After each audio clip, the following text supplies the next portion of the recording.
Sa tinguha nga mapanindot ang talan-aon sa mga dapit nga maagian sa mga delegado sa ASEAN Summit, gikurtinahan ang mga dapit nga posibleng makapuling sa pananaw sa mga langyong bisita, din apil na ang dapit nga giumbawan sa viaduct sa Cebu South Coastal Road. Waliso nato ang kurtina aron makita ang dili kayang makita sa ASEAN delegates pinagi sa live report ni Alan Domingo. Alan?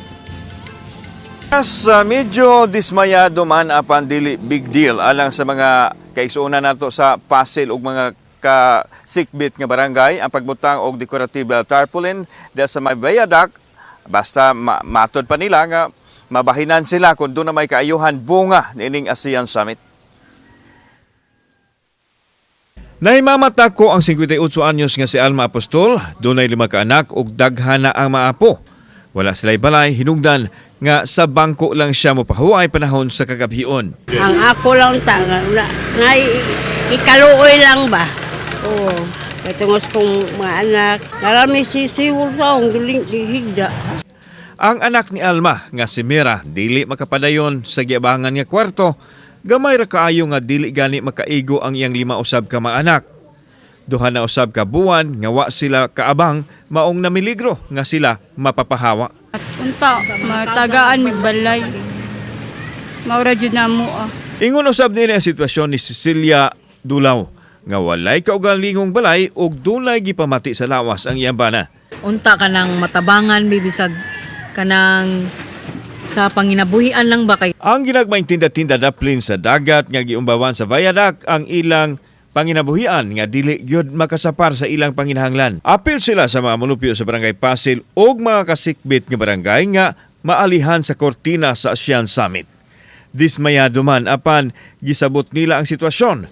Admitido sila nga dili gyud maayo sa pananaw sa mga langyaw nga bisita ang mga basura nga nanglutaw sa dagat sa ilang dapit nga mao hinungdan pagtago sa ilang dapit sa mga mata sa mga bisita.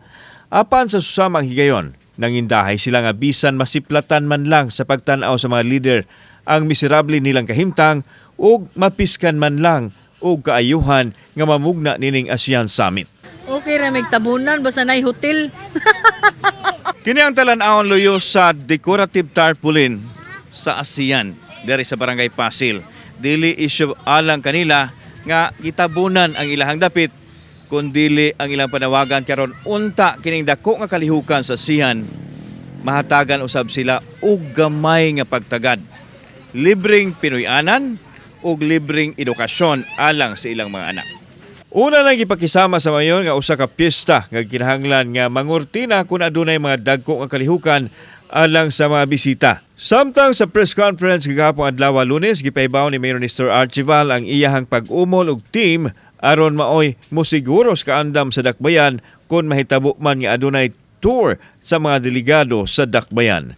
We are actually putting a team, murag task force ASEAN Summit that will comprise the city administrator, DGS, SITOM, and the parks and playground, and also the tourism. So sila mooy mohimo sa pagtan-aw nga kompleto ready na gyud tanan. Sa panghinaon to sab no sa ato mga kaigsuonan nga mga yanong lungsuranon nga magmalamposon ang kinikalihukan sa ASEAN Summit aron usab makapahimo sila kung unsa may mga kaayuhan niini. Ses. Daghang salamat, Alan Domingo.